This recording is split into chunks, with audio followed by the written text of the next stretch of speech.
Mixture क्या होते हैं?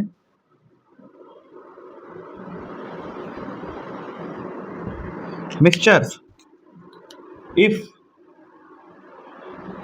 टू और मोर सब्सटेंसेस, जो कि एलिमेंट भी हो सकते हैं और कंपाउंड भी हो सकते हैं, are mixed together in any proportion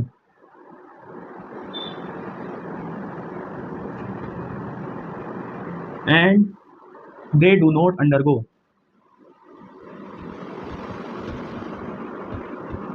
any chemical change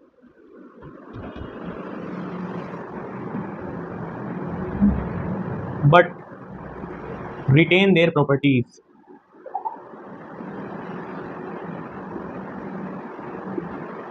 ठीक है, द रिजल्टिंग सब्सटेंस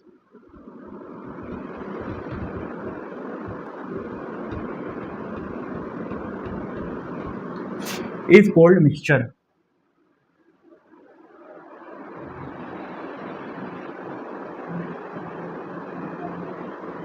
डेफिनेशन बिल्कुल आसान है। इफ टू और more substances are mix together in any proportion, इसकी कोई फिक्स प्रोपोर्शन नहीं होती। अगर दो या दो से ज्यादा चीजों को एक साथ मिला दो किसी भी प्रोपोर्शन में, कोई भी चीज किसी भी अमाउंट में ले लो, और वो अपनी उनके अंदर कोई केमिकल चेंज ना हो रहा हो और वो अपनी प्रॉपर्टीज रिटेन रखें, मतलब कि उनकी जो इंडिविजुअल प्रॉपर्टी थी वो मिक्सचर में आने के बाद भी सेम रहे, प्रॉपर्टी चेंज ना हो, तो जब कोई ऐसा प्रोसेस जब भी होगा तो जो रिजल्टिंग सब्सटेंस होगा उसको क्या बोलते हैं? मिक्सचर बोलते हैं। ठीक है, मैंने बताया था मिक्सचर दो तरीके के होते हैं। कौन कौन से होते हैं? एक तो होते हैं होमोजीनस और दूसरे होते हैं हेट्रोजीनस। अब इनकी प्रॉपर्टी बताते चले आओ एक साथ, जल्दी जल्दी। पहली प्रॉपर्टी क्या होती है? कंपोनेंट्स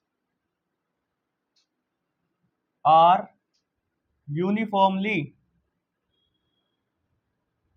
डिस्ट्रीब्यूटेड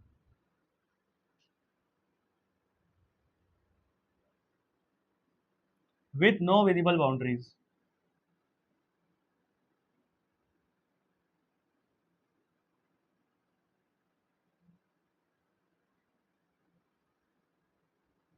लेकिन इसके जो कंपोनेंट होते हैं वो यूनिफॉर्मली डिस्ट्रीब्यूटेड नहीं होते हैं ना। कंपोनेंट्स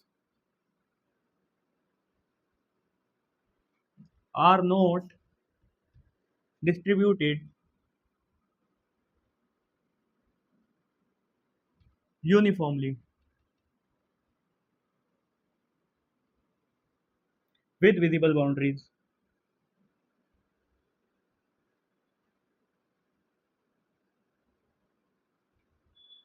ठीक है, इसका एग्जांपल क्या देखा था हमने? Sugar in water.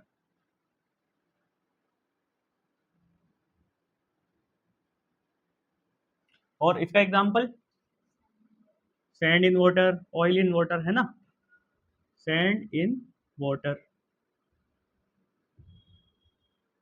उसके बाद इसकी अगली प्रॉपर्टी क्या थी? दे कैन, फिजिकल मेथड नहीं, सिंपल फिजिकल मेथड बोला जाएगा। ठीक है, they can not be separated by simple physical methods। इनको हम सिंपल फिजिकल मेथड्स के थ्रू सेपरेट नहीं कर सकते। कौन? जैसे कि फिल्ट्रेशन, लाइक फिल्ट्रेशन लिख दो यहाँ पे, लाइक फिल्ट्रेशन। लेकिन और जो बाकी फिजिकल मेथड होते हैं जैसे कि डिस्टिलेशन, डिस्टिलेशन से हम होमोजीनस सब्सटेंस को अलग अलग कर सकते हैं। इसकी क्या थी? They can be separated bye simple physical method. इसको हम सिंपल फिजिकल मेथड से सेपरेट कर सकते हैं। उसके बाद, उसके बाद क्या था? अच्छा, ये बस दो ही प्रॉपर्टी लिखी थी इसकी। ठीक है, इसकी एक और लिख लो, composition composition of homogeneous mixtures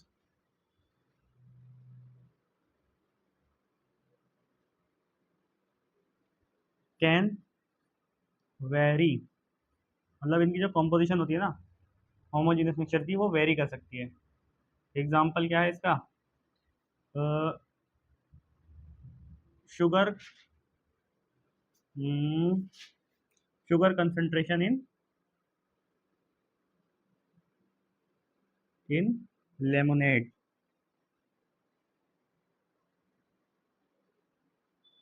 इनकी जो कॉम्पोजिशन होती है वो वेरी कर सकती है, ज़रूरी नहीं है एक ही कॉम्पोजिशन रहेगी। फॉर एग्जाम्पल, मतलब जैसे हम लेमनेड बनाते हैं, उसमें किसी में कहीं पर ज़्यादा चीनी डलती है, किसी फ्लेवर में कम चीनी डलती है। ठीक है, बस यही है।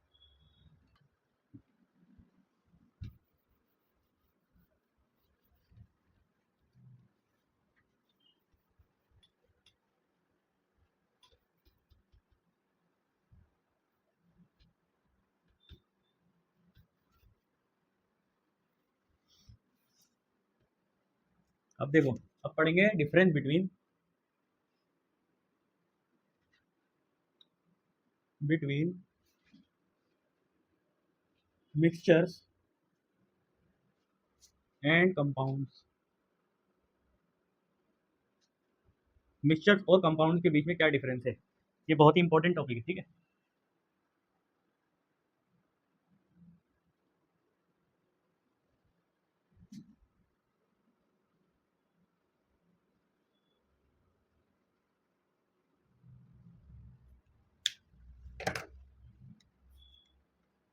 पहला पॉइंट क्या है इसमें? फॉर्म्ड बाय फिजिकली मिक्सिंग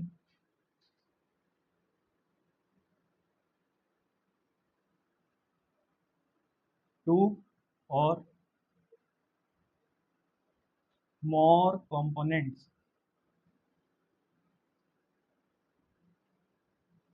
कैसे बनता है ये?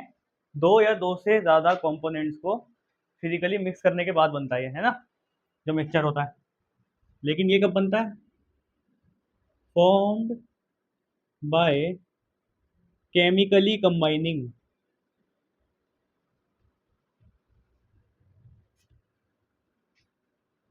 टू और more substances.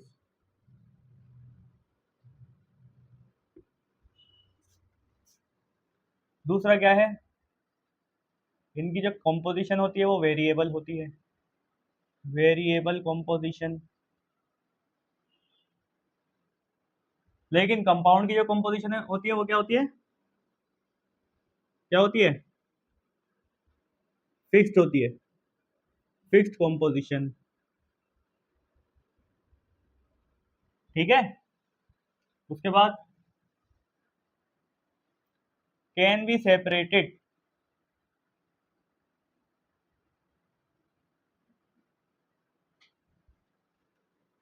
By physical method, by physical method, या फिर फिजिकल मीन्स भी लिख सकते हो। कई बार फिजिकल मीन्स लिखा हुआ आ जाए ना तो घबराना मत, फिजिकल मेथड लिख लो या फिजिकल मीन्स लिख लो, तो यहाँ पे हम मीन ही लिख देते हैं। Can be separated by physical means. ठीक है, लेकिन ये क्या है? Can not be separated by physical means.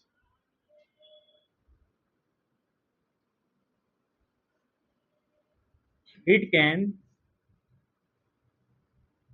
only be separated,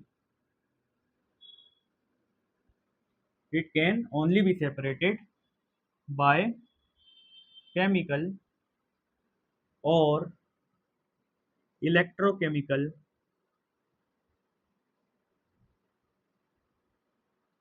methods।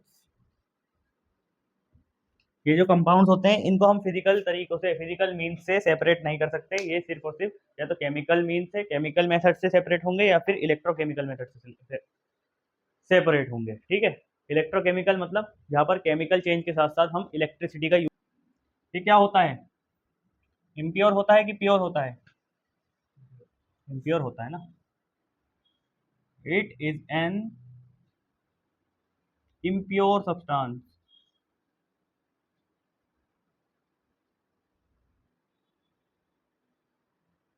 ठीक है, लेकिन ये क्या होता है, it is an, it is a pure substance.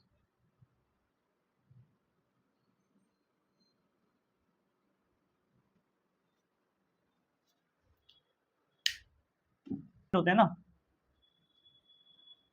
Constituent retain their original properties.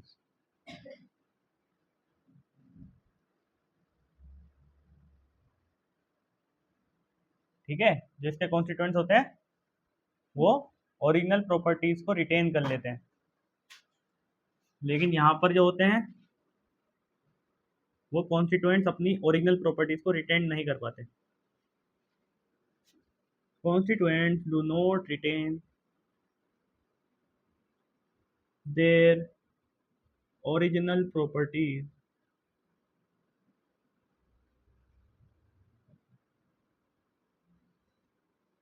The compounds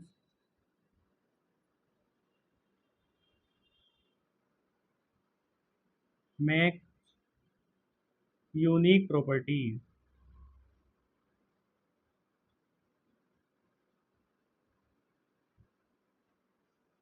इसके बाद अगला, no new substances are form.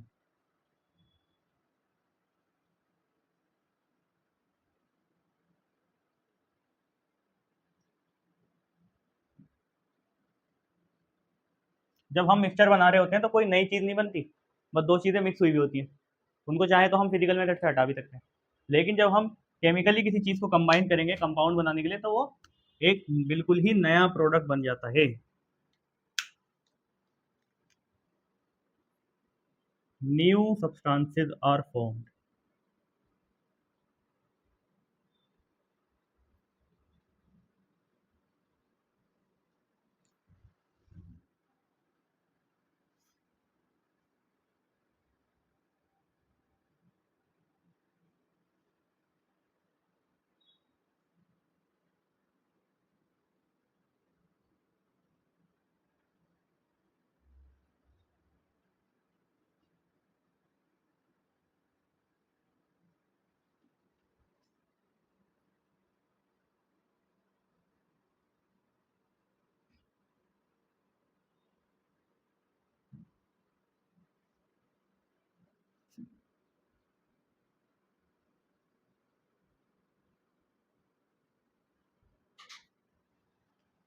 इनका डिफाइंड मेल्टिंग पॉइंट नहीं होता, या फिर मेल्टिंग या बॉइलिंग पॉइंट इनका डिफाइंड नहीं होता।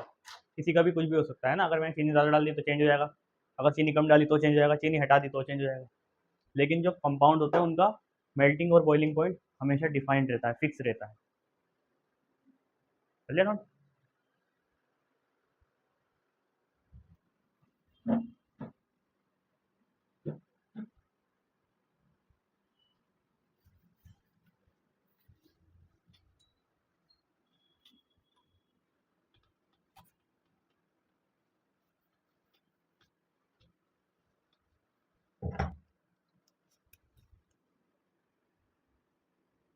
आर एलोइज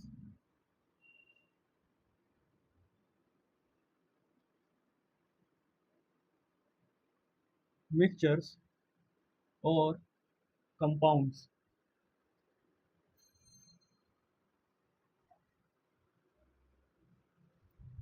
एलोइज जो है वो मिक्सचर है या फिर कंपाउंड है।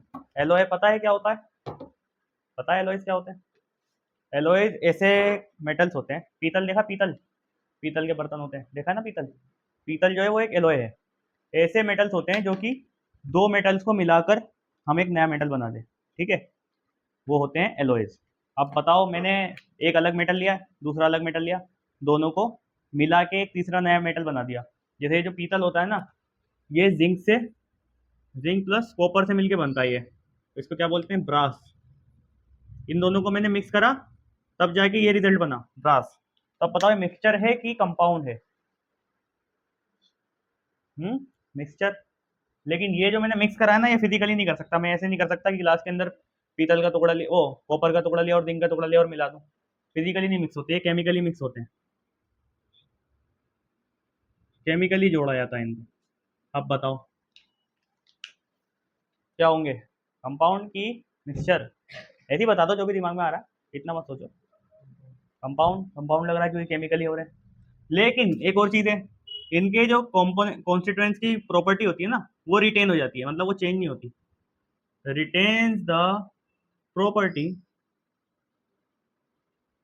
Of constituent.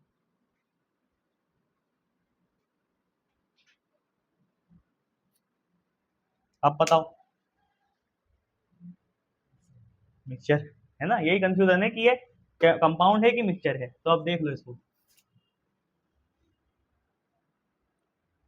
एलोएज आर, नहीं, when metal and metal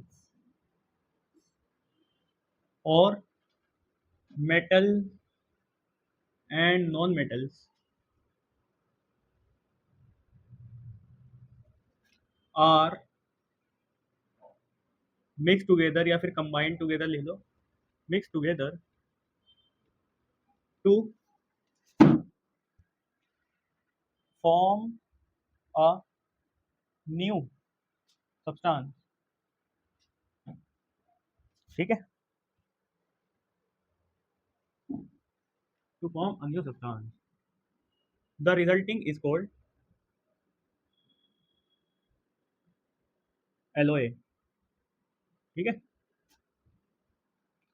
they can not be separated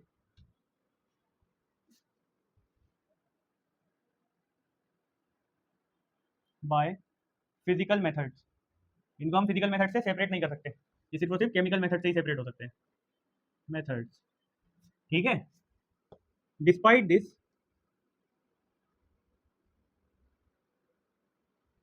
there constituents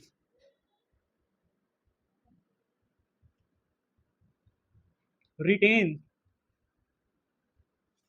there properties. ठीक है, therefore the alloys are mixtures. Alloys क्या होते हैं, मिक्सचर्स होते हैं, मिक्सचर्स। और एलोएज का एग्जांपल क्या है, ब्रास, जो कि बनता है 30% जिंक और 70% कॉपर को मिलाने से। ठीक है, और ये जो इनका मिलाने का प्रोसेस है ना, ये जो रेशो है, ये बिल्कुल ऐसा नहीं है कि इसी रेशो में मिलाएंगे तभी ब्रास बनेगा। अगर हम इसको थोड़ा बहुत ऊपर नीचे भी ले लें तब भी ब्रास बन जाता है। ठीक है, मतलब इसकी फिक्स प्रोपोर्शन नहीं है कोई, इसलिए इसको हम मिक्सचर बोलते हैं, मिक्सचर। और जो इसके इंडिविजुअल सब्सटेंस होते हैं ना, कॉन्स्टिट्यूएंट जो होते हैं, मतलब जिंक और कॉपर, दोनों की प्रॉपर्टीज इसके अंदर रिटेन कर जाती है, मतलब कि दोनों की प्रॉपर्टी होती है। ऐसा नहीं होता कि कॉन्स्टिट्यूएंट की प्रॉपर्टी कुछ और थी और दोनों के मिलने के बाद प्रॉपर्टी कुछ और ही बन गई। चलिए, एलॉय समझ में आ गया क्या होता है, कॉम्बिनेशन ऑफ टू मेटल्स या फिर a metal and a non metal.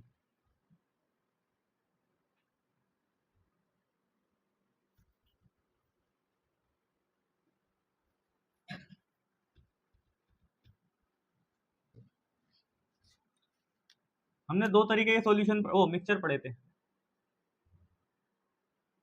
अब तक हमें दो तरीके के मिक्सचर पता है कौन कौन से होते हैं, होमोजीनस और दूसरे हेट्रोजीनस। होमोजीनस जो मिक्सचर होते हैं हम उन्हें क्या बोलते हैं, सॉल्यूशन। ठीक है,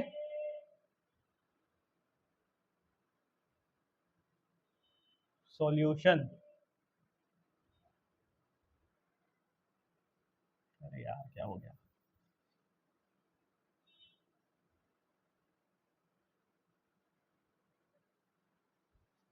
और हेट्रोजीनियस जो मिक्सचर्स होते हैं उसके अंदर होते हैं कोलोइड्स,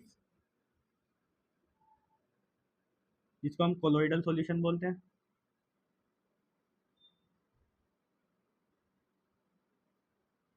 और दूसरे होते हैं सस्पेंशन।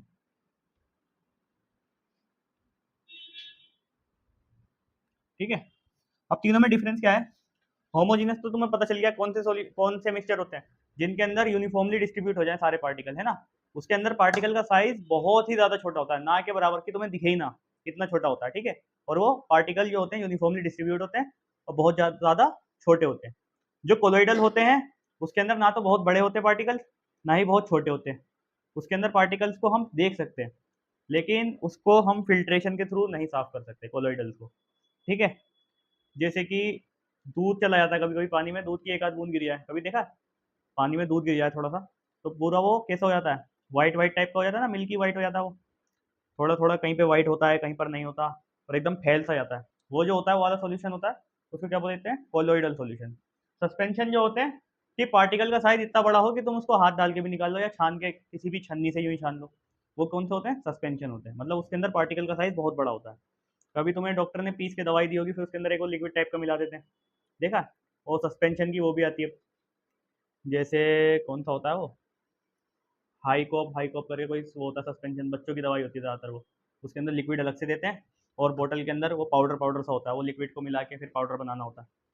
देखिए ऐसी दवाई कोई, जिसके घर में बच्चा होता है उसे पता होता है। ठीक है। तो सस्पेंशन क्या, ऐसे पार्टिकल वो ऐसे मिक्सचर जिसके अंदर पार्टिकल का साइज थोड़ा बड़ा हो। ठीक है। और कोलोइड्स का, कोलोइडल क्या होता है? जिसके अंदर पार्टिकल का साइज ना तो बहुत बड़ा है ना ही बहुत छोटा है। और सॉल्यूशन के अंदर पार्टिकल का साइज बहुत ही ज़्यादा छोटा है कि वो दिखेंगे भी नहीं तुम्हें, और वो यूनिफॉर्मली डिस्ट्रीब्यूट भी होते हैं। इसके अंदर जो बहुत बड़े बड़े पार्टिकल्स हैं वो नीचे सेटल हो जाएंगे। इसके अंदर जो नॉर्मल पार्टिकल्स हैं, ना ज़्यादा बड़े ना ज़्यादा छोटे, वो भी एक टाइम के बाद नीचे सेटल हो जाएंगे। लेकिन जो इसके पार्टिकल्स हैं वो कभी भी नीचे सेटल नहीं होंगे, ये यूनिफॉर्मली डिस्ट्रीब्यूट रहेंगे।